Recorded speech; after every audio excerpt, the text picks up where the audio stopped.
Donc, vous ouvrez le comité de direction, vous avez vos chiffres du trimestre passé bien posés, juste à l'heure, tout est parfait. Sauf que vous devez décider sur le trimestre à venir. Et malheureusement, vous avez seulement les données du trimestre passé. Vous n'avez, à partir de ces chiffres, aucune visibilité sur l'avenir. Et personne n'a cette visibilité. Cette situation, ça s'appelle le pilotage à vue. Vous pilotez à vue parce que tout ce que vous avez comme information concerne le passé et vous n'avez rien pour le véritable pilotage de l'entreprise.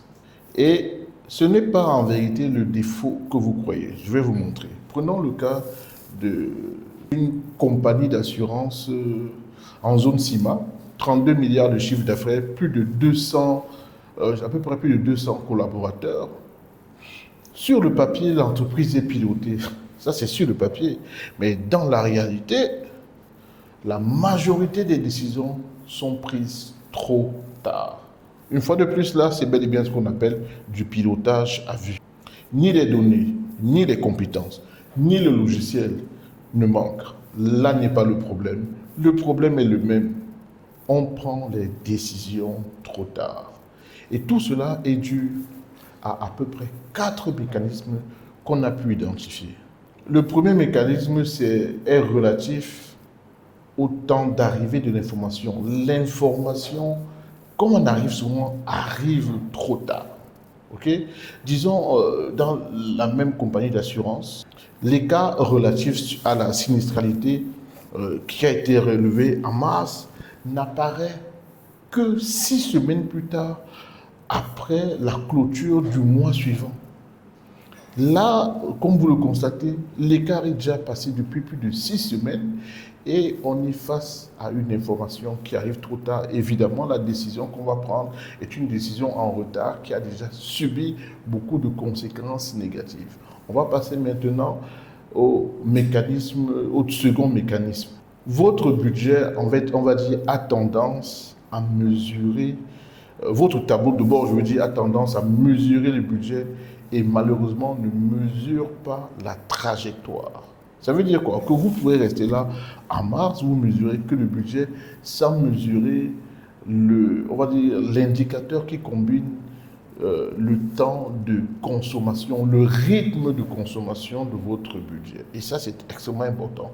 Le tableau de bord dit, OK, aujourd'hui, on est en juin, on a consommé 60% du budget.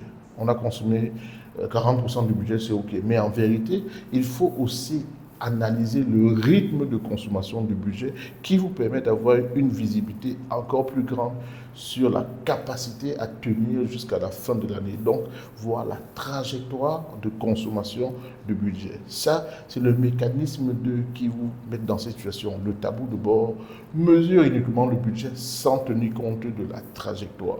Maintenant, on va passer au troisième mécanisme.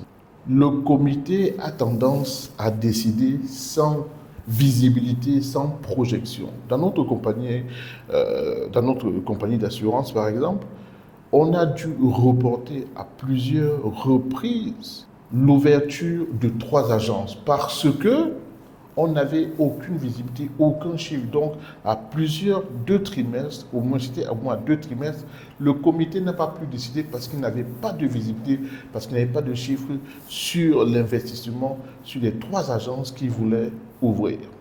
Donc, le fait de ne pas avoir de projection a un impact énorme sur la décision, sur la capacité d'avoir une visibilité sur, bien sûr, l'avenir. Ça, c'est le mécanisme 3. Et enfin, le mécanisme 4. Personne ne porte la cadence du pilotage. Le pilotage n'est attribué, il n'y a personne qui est responsable d'alerter la hiérarchie qu'il y a un problème sur le pilotage. Et évidemment, dans cette situation, s'il n'y a aucun responsable, il n'y a aucun suivi, aucune amélioration possible. Si vous faites du pilotage sans qu'il y ait une personne responsable des alertes du pilotage, ce n'est pas du pilotage, c'est du pur reporting. Et on connaît la différence entre le reporting et le pilotage. Donc, voilà globalement les 4 mécanismes qui font que vous vous retrouvez dans cette situation. Maintenant, on va voir le coût. Et ce coût est véritablement impactant dans une entreprise. Revoyons un peu notre compagnie d'assurance. On peut dire que un point de ratio combiné dans cette compagnie, c'est environ 323 milliards de francs CFA. 323 millions de francs CFA. OK? Et l'écart a été repéré à 1,5 point. Ça veut dire à peu près 480 millions, à peu près 480 millions de francs CFA. Et en fait, rien ne rendait cela inévitable. Rien en vérité. À part, évidemment, le délai de lecture. Tout a été, l'impact, c'était le délai de lecture.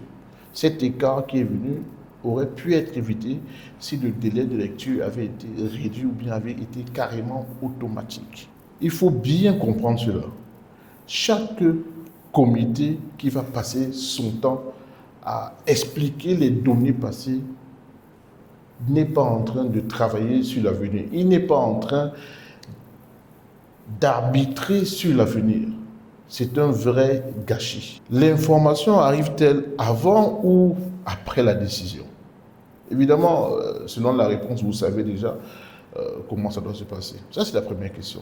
La seconde question, votre tableau de bord, qu'est-ce qu'il mesure? Est-ce qu'il mesure le budget ou il combine les deux et mesure carrément la trajectoire? Troisième question, qui est en charge de porter les alertes?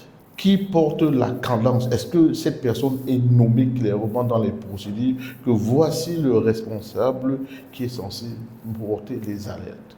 Et enfin, la quatrième question, lorsqu'un écart apparaît, combien de semaines sont nécessaires pour qu'on prenne une action? Combien de semaines sont nécessaires avant une véritable action?